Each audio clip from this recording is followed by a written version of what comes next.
안녕하세요. 화목을 위한 묵상의 황영한 목사입니다. 목요일 정오를 보내고 있습니다. 요새 날씨가 굉장히 선선해지기도 했지만 또 낮에는 정말 좋은 날씨인 것 같아요. 햇볕도 너무 따뜻하고 또 바람도 이렇게 시원하게 불고요. 물론 이제 저녁이 되면 또 추워지기도 하고 하지만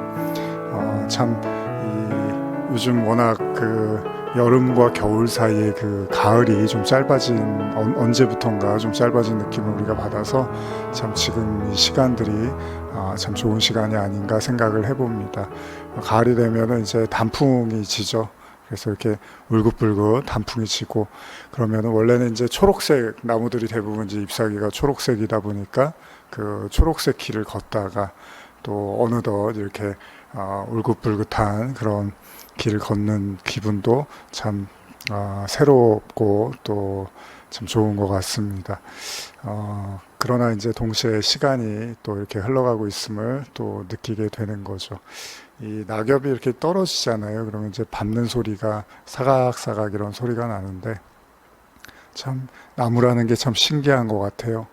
그렇게 한여름에는 그렇게 푸르르고 또 열매를 맺다가 또 이제 겨울이 오기 전 가을을 보내면서 낙엽이 또 떨어지고 이제 겨울이 되면 사실 이제 앙상한 나뭇가지만 남잖아요.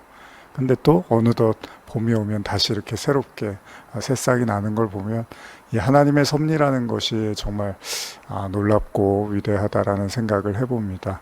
동시에 우리가 그런 사계절을 보내면서 또 그런 나무의 모습을 보면서 우리도 좀 시들어가고 메말라가는 것 같아도 또다시 우리가 새롭게 다시 이렇게 잎사귀가 피고 열매를 맺듯이 우리의 삶에서도 그렇게 날마다 부활의 은혜가 함께 하는 줄 믿습니다. 오늘도 여러분과 그런 마음을 가지고 함께 말씀을 나누고자 합니다. 요한복음 말씀 벌써 12번째 시간이 되었는데요. 오늘 여러분과 함께 나누실 말씀은 지난번에 우리 가나의 혼인잔치 말씀을 나눴는데요. 오늘은 요한복음 2장 13절에서 17절까지의 말씀을 같이 읽고자 합니다. 제가 한번 읽어드리겠습니다. 유대인의 유월절이 가까운지라 예수께서 예루살렘으로 올라가셨더니 성전 안에서 소와 양과 비둘기 파는 사람들과 돈 바꾸는 사람들이 앉아있는 것을 보시고 노끈으로 채찍을 만드사 양이나 소를 다 성전에서 내쫓으시고 돈 바꾸는 사람들의 돈을 쏟으시며 상을 엎으시고 비둘기 파는 사람들에게 이르시되 이것을 여기서 가져가라. 내 아버지의 집으로 장사하는 집을 만들지 말라 하시니 제자들이 성경 말씀에 주의 전을 사모하는 열심이 나를 삼키리라 한 것을 기억하더라. 가나의 혼인잔치에서 예수님이 놀라운 기적을 보이셨습니다. 사람들이 기대하지 않았는데 마리아가 이제 기대하지 않았던 거죠. 사람들도 그랬겠죠. 포도주가 떨어진다는 사실을 이제 직시하면서 이제 포도주가 더 이상 없겠구나라고 생각했는데 마리아를 통해서 예수님께 요청했고 또 예수님은 그 일을 기적으로 베풀어 주셨습니다. 그렇게 가나의 혼인잔치의 기적 사건이 잘 마무리가 되고 또 많은 사람들이 그 예수님의 사건을 보고 또 더욱더 믿음이 생겼을 줄 압니다. 근데 오늘 다시 이제 성경은 좀 심각한 이야기를 하고 있습니다. 어떻게 보면 좀 갑작스럽게 혼인잔치 이야기를 하다가 오늘 예수님의 모습은 좀 당황스러울 수도 있는 이 성경이 화를 내지 말라고 하셨는데 예수님이 항상 참으라고 하시고 항상 기뻐하고 감사하고 이런 말씀 하셨는데 오늘 지금 읽으신 본문을 보시면 좀 당황스러울 수도 있습니다. 여러분들이 아시는 것처럼 예수님이 그 6월절에 예루살렘 성전으로 이제 올라가시는데 그 안에서 이제 소와 양과 비둘기 파는 사람들을 보시게 되고요. 거기에 이제 환전하는 거죠. 이제 돈 바꾸는 사람들도 거기 같이 있는 걸 보고서 예수님이 굉장히 이제 화가 나십니다. 노끈으로 채찍을 만드셨고 양이나 소를 다 성전에서 내쫓으시고 돈 바꾸는 사람의 돈도 다 쏟으셨다고 성경이 이야기하고 있습니다. 예수님이 이렇게까지 이제 화를 내시는 경우들이 많지 않잖아요. 뭐 바리새인들하고도 예수님이 논쟁을 벌이시긴 하지만 뭐 물론 말씀으로 굉장히 이제 엄하게 이야기를 하시지만 사실 예수님이 이렇게 피하시거나 또 도망치시는 경우도 많이 있었습니다. 그러니까 뭐 예수님이 어떤 뭐 폭력을 행사하거나 화가 난다고 해서 막 어떤 그 뭔가 굉장히 강압적인 모습을 보여주시거나 그러지는 않으셨어요. 이야기하시고 자리를 피하시거나 또 아예 그냥 다른 곳으로 가시거나 그런 모습을 봤는데 지금 여기서는 예수님이 굉장히 과감한 모습을 보여주십니다. 그만큼 이제 여기에 대해서는 예수님이 양보의 여지가 없었던 것 같아요.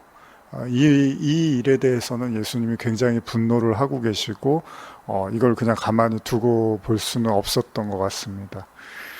우리가 이제 흔히 그런 얘기 하잖아요. 그러니까 침묵이라는 게 필요하고 점잖은 모습들 또 사람들에 대해서 이렇게 너무 아는 척하고 뭐 말을 많이 하고 나서서 행동하고 이런 걸 별로 좋아하지 않는데 그렇다고 해서 또 계속 침묵만 하고 지켜만 보는 것도 어떤 의미에서 이제 비겁하다는 말을 하기도 하죠. 그러니까 필요한 적절한 시기에 침묵하는 것, 또 뒤로 물러서 있는 것도 미덕이 될 수 있지만 또 어떤 순간에는 나서서 말을 하고 또 행동으로 보여줘야 될 때가 있다는 거죠. 이 두 가지를 잘 하는 사람들을 우리가 이제 나름 좀 훌륭한 사람이고 또 존경스러운 사람으로 생각을 하는데 오늘 본문의 예수님이 어쩌면 이렇게 좀 항상 인내하고 또 참고 하나님의 아들로서 어떻게 보면 항상 여유로운 모습만 보여주시던 예수님이 굉장히 화가 많이 나 있죠. 아까도 말씀드린 것처럼 그 이야기는 물러설 여지가 없는, 물러서야 될 이유가 없다라는 겁니다. 그 이유에 대해서 예수님은 분명히 말씀하시는데 이 소와 양과 비둘기를 다 쫓으시고 또 환전하는 사람들의 돈을 엎으시면서 예수님이 하신 말씀은 뭐냐면 다 가지고 나가라는 거예요. 왜냐하면 여기는 아버지의 기도하는 집인데 왜 기도하는 집을 오늘 본문에 나오지 않았지만 왜 강도의 속을 강도의 구렬로 만들었냐라고 다른 복음서에는 이제 기록이 되어 있죠. 그러니까 원래는 기도하는 집, 하나님과의 교통의 장소인데 왜 여기를 갖다가 장사하는 집으로 도적의 소굴로 만들었냐고 예수님이 화를 내시는 거죠. 도적의 소굴은 뭡니까? 장사하는 집은 뭡니까? 이익을 보는 거잖아요. 이윤을 챙기는 거잖아요. 우리가 장사를 한다는 건 물건을 팔고 거기에 대한 대가를 가지고 이익을 보기 위해서 장사를 하는 거죠. 저는 미치고 하는 장사예요 라고 이야기를 하지만 물론 이제 장사를 하다가 망하고 폐업을 하게 되면은 물건을 이렇게 또 싼 값에 넘기는 경우가 있죠. 분명히 그런 경우에는 미치는 장사가 될 수도 있습니다. 그러나 미치는 장사를 하는 이유도 어쨌든 조금이라도 이익을 보기 위해서 장사를 하는 거죠. 그러니까 장사를 한다는 것 자체는 이익을 보기 위한 거라는 거예요. 어떤 연유에서든 간에. 그러니까 예수님이 하나님의 집을 지금 장사하는 집으로 만들었다라는 거죠. 물론 이들이 장사를 하는 이유는 다른 이유는 아니었습니다. 제사에 필요한 재물을 위해서 그 재물을 이제 멀리서 가져오기 힘든 사람들을 위해서라든지 기타 등등의 이유로 이제 재물을 그 자리에서 팔아서 그들이 이제 재물을 취해서 제사를 드릴 수 있도록 이제 어떤 의미에서 이제 도움을 줄 수도 있는 것이겠죠. 그러나 예수님의 눈에는 그것이 그렇게 순수하게 비춰졌던 것으로 보이지는 않습니다. 그들의 모습 속에 장사하는 그런 모습으로 예수님께서는 보셨던 것 같아요. 그래서 굉장히 예수님이 흥분을 하시고 이렇게까지 이제 어떻게 보면 좀 난폭한 모습을 보여주시죠. 근데 그러기도 그런 게 우리가 이제 로마서라든지 바울의 이야기들을 보면 이 복음에 대해서 또 구원에 대해서 하나님의 선물이라는 사실을 굉장히 강조를 많이 하고 있잖아요. 그러니까 구원이라는 건 하나님이 거저 주시는 하나님의 은혜로 주시는 선물이라고. 선물이 뭡니까? 공짜로 주는 거잖아요. 그래서 제가 예전에는 이 기독교를 이해하는 데 있어서 공짜를 이해하는 게 굉장히 중요하다 뭐 이런 표현도 많이 썼는데 공짜라는 건 뭐죠? 정말 값없이 그냥 거저 받는 거잖아요. 뭐 여러분들 혹시 뭐 가끔 그런 경우 있잖아요. 뭐 물건 같은 거 사고 이러면 이제 공짜로 뭐 이 물건을 산 사람에 한해서는 뭐 공짜로 뭐를 주겠습니다. 뭐 물론 이제 물건을 샀기 때문에 받는 서비스이기도 하지만 뭐 가끔 이렇게 이제 길거리 걸어 다니다 보면 요즘 뭐 이렇게 각 그 마을마다 뭐 이렇게 도시마다 어떤 행사 같은 것들을 하다 보면 뭐 이렇게 음악 연주회 같은 것도 하고 뭐 공연도 하고 그러거든요. 그런데 이제 구경하려고 앉아 있다 보면 뭐 차도 주기도 하고 뭐 팝콘도 주기도 하고 뭐 그런 데도 있더라고요.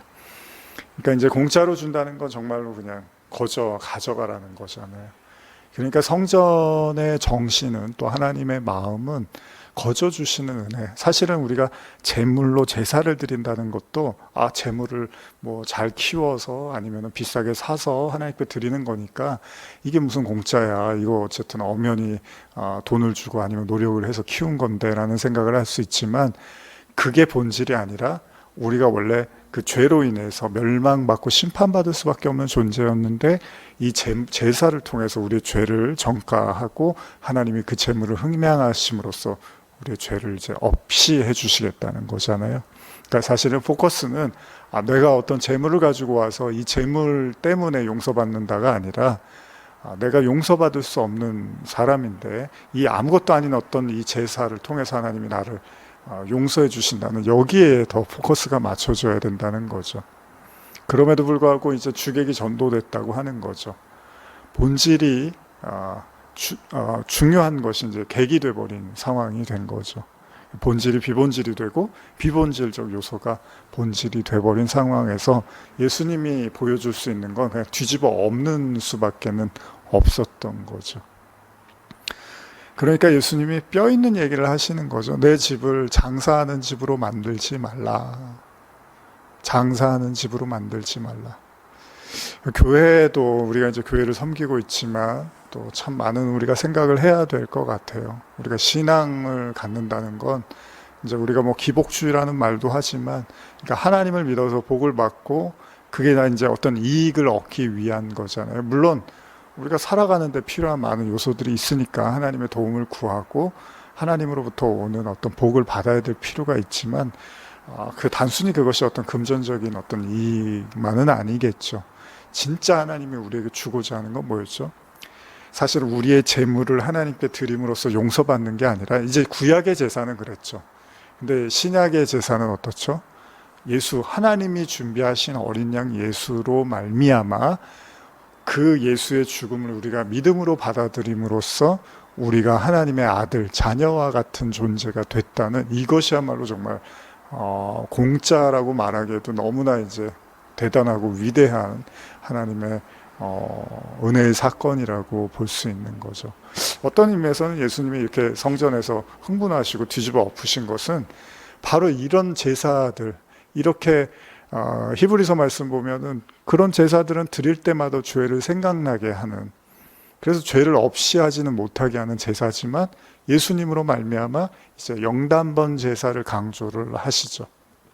어쩌면 예수님이 성전에서 이 모든 것들을 다 뒤엎으신 건 이제 이런 제사들은 더 이상 하나님이 원치 않는다. 물론 실제로 구약에도 말라기서나 하나님이 그런 제사를 원치 않으셨다고 한단 말이죠. 진짜 이제 하나님이 주시는 제사는 바로 나다. 나를 통해서 내가 제물이 돼서 십자가를 지고 내가 죽음으로써 이제 너희의 모든 죄를 사하는 그 제사를 이제 하나님께서 예수 그리스도를 통해서 준비하셨다라는 것을 보여주시기 위한 어떤 의미에서는 또 예수님의 표적이라고 볼 수도 있는 거죠. 그러니까 예수님이 단순히 화가 나서 화를 못 이기셔서 뭐 자주 흥분하시는 분인데 화를 못 이겨서 그냥 그 자리에서 화가 나서 확 그냥 뒤엎으신 게 아니라 이런 행동에서조차도 이제 이 제사는 이제 그만 드려라. 이제 나를 통해서 진정한 제사가 구원이 이루어질 것이다라고 말씀하셨는지도 모르죠. 그래서 나중에 예수님이 또 제자들에게 그러잖아요. 이 성전을 헐라 이런 표현을 쓰시죠. 물론 눈에 보이는 성전만이 아니었습니다. 그 성전은 자신의 육체를 가리키기도 했지만 결국은 그 눈에 보이는 성전도 AD 70년에 멸망을 당하게 됐던 거죠. 그 이후에 어떤 성전이 등장을 하죠? 바로 바울에 의해서 너희 안에 성령이 거하시면 너희가 바로 하나님의 성전인 걸 알지 못하느냐라고 고린도서에서 이야기를 하고 있는 거죠. 그때는 이제 하나님의 성령으로 우리가 이제 성전이 되는 그런 하나님의 어떤 은혜에 정말 우리 안에 하나님이 거하시는 놀라운 우리가 축복의 사람이 되는 거죠. 예수님은 그 일을 위해서 어쩌면은 지금 이렇게 흥분하신 모습처럼 이 예루살렘 성전 안에서 이 모든 것들을 다 엎으셨는지도 모르겠습니다. 그러면서 이 모습을 보면서 제자들이 한 가지를 떠올리는데, 여기 보면 17절이었는데 제자들이 성경 말씀에 주의 전을 사모하는 열심이 나를 삼키리라 한 것을 기억하더라. 이제 이 말씀으로 마무리를 하고 있어요. 제자들이 그 모습을 보고 훗날 기억했을 때, 인간의 열심이 결국은 주의 전을 삼킨다라는 이야기를 하는 거죠. 열심히 하는 건 좋죠. 지금 성전 안에서도 다 나름 열심히 하려고 하는 거예요. 어떤 의미에서 물론 이익을 보고 있지만 그게 나름대로는 본인들의 최선이라고 생각을 한 거죠. 근데 그런 최선이 예수님이 봤을 때는 도적 강도의 구렬로 만드는 격이 된 거죠. 가끔 우리가 이제 그런 생각들이 있잖아요. 그러니까 잘못된 길인데 너무 열심히 가버려요. 그러면 가면 갈수록 더 이제 돌아오기가 어려워지게 되죠. 물론 열심히 하는 게 나쁜 건 아닌데 이게 방향이 어긋났어요. 이게 뭔가 목적이 바뀌어 버렸어요. 그런 상태에서 계속 열심을 추구하다 보면 이제 더 어긋날 수밖에 없는 거죠. 나중에 이제 후회를 하고 나중에 이제 한탄을 하는 시간이 오게 되는 거죠. 그런 의미에서 어떻게 보면은 열심히 하는 것만이 능사는 아니라는 거잖아요. 그러니까 참 이런 말씀들을 우리가 한번 깊이 생각해 볼 필요가 있는데, 결국은 여러분 이제 이 오늘 본문은 사실 좀 가벼운 본문이 아니니까 예수님이 십자가를 지시고 이제 죽으셨지만 그 예수님을 죽게 한 장본인은 바로 사람들이었다는 거죠. 물론 당시에 유대인들이었지만 결국 이제 우리 이야기를 하는 건데, 그 유대인들의 하나님에 대한 신앙의 열심이 예수님을 십자가에 못 박는 격이 됐단 말이죠. 마치 우리가 바울이 사울이었을 때 그리스도인들을 막 박해하는데 최선을 다했죠. 근데 그게 이제 하나님의 영광이고 하나님의 뜻이라고 생각을 해서 열심을 부렸단 말이에요. 근데 나중에 보니까 예수님이 왜 나를 핍박하느냐 그러면서 이제 하나님을 핍박하는 것처럼 말씀을 하시게 되는 거죠. 그러니까 인간의 열심이 본의 아니게 하나님을 박해하고 하나님의 성전을 무너뜨리고 예수님을 십자가에 못 박는 이런 어처구니 없는 결과를 맺게 되는 거죠. 사실 예수님이 공생의 당시에 그 병을 고치시고 뭐 귀신을 쫓아내시고 이럴 때마다 따라오는 사람들이, 그 바리새인들이나 율법주의자들이 너는 귀신의 힘을, 바알세불의 힘을 힘입어서 지금 귀신을 쫓아냈구나, 이런 얘기들을 굉장히 많이 쏟아냈죠. 감히 하나님의 아들한테 그 소위 귀신의 왕이라는 이름을 지어준단 말이에요. 예수님이 굉장히 이제 모욕적인 이야기를 들으신 거죠.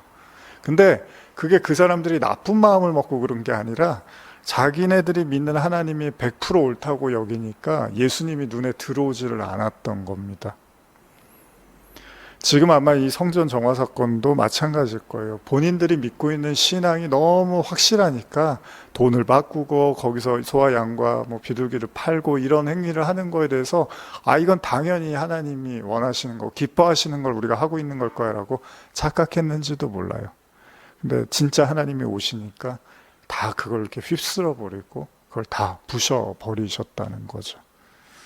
참 이런 부분에서 우리가 신앙이 진지해야 될 필요가 있는 거죠. 열심히 최선을 다하는 거 물론 중요합니다. 근데 그런 과정 속에서 항상 우리는 정말 이게 하나님이 원하시는 걸까? 정말 이게 하나님의 말씀대로 하는 걸까? 이게 정말 하나님이 기뻐하시는 일들이 맞나라는 끊임없는 어떻게 보면 기도와 그리고 자각이 있어야 되지 않나 생각을 해봐요. 물론 쉬운 일은 아닙니다. 쉬운 일은 아니어서 구약 내내 이스라엘 백성들도 계속해서 실패하고 계속 알아듣지 못했던 것도 사실입니다. 또 예수님 당시에도 마찬가지여서 결국 예수님을 십자가에 못 박게 된 것이었죠. 그러니까 우리가 최선이라고 여겼던 것들이 결과적으로는 최악의 결과를 낳기도 한다는 겁니다. 근데 어쩔 수 없어요. 일부러 그런 게 아니라 그게 어떻게 보면 인간의 한계란 말이죠. 그럴 때 아마 우리는 이런 상황에 직면할 수도 있을 거예요. 예수님이 마치 성전을 다 뒤집듯이 또 뭐 바울이 사울 시절에 왜 네가 나를 핍박하냐고 이야기하듯이 우리는 하나님을 사랑한다고 했는데 결국 예수님을 십자가에 못 박은 사람이 된 것처럼 전혀 의도하지 않는 완전히 다른 방향, 막다른 길로 우리의 모습이 비춰질 수도 있습니다. 그럴 때 우리가 할 수 있는 건 뭘까요? 겸허하게 그것을 받아들이는 거겠죠. 내가 열심 부렸다고 그게 중요한 게 아니라, 내가 최선을 다했다고 그게 중요한 게 아니라, 내가 옳다고 여겼던 거 그게 중요한 게 아니라, 그게 하나님이 원하는 뜻이 아니었구나. 그게 하나님이 말씀하셨던 그 말씀의 핵심이 아니었구나.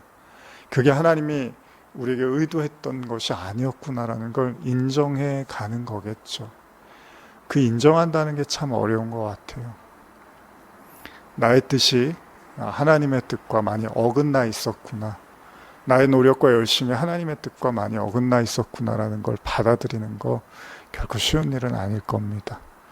그럼에도 불구하고 우리가 성도잖아요. 우리 바울의 고백처럼 나는 날마다 십자가를 지는, 나는 날마다 죽노라라고 고백했던 것처럼 그건 단순한 자신의 핍박만 이야기하는 것이 아니라 하나님 안에서 날마다 부서지고 내가 틀렸었구나라는 걸 인정하는, 어떻게 보면 진정한 성숙한 그리스도인의 모습을 이야기하는 것일 겁니다.